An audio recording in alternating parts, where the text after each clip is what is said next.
එම්පතිතුමා මේ අපි ආවේ ඒගොල්ලන්ගේ මැජික් කරිස්ටි ඉවර කරන්න නේද? ඔව්. දැන් මොකද්ද තියෙන ප්‍රශ්නේ? ඒ කියන්නේ එම්පතිතුමා මේ වෙලාවෙත් සුපුරුදු පරිදි අපිට කන්න තමයි තියෙන්නේ නේ. සූදානම් වෙනවා! නෙලනවා!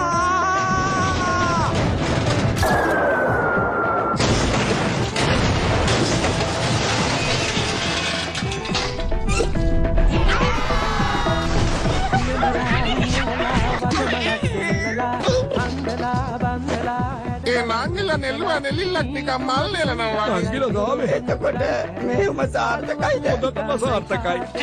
එහෙනම් ඉතින් අපි අපිට ජය වේවා කියලා කියමු නේද?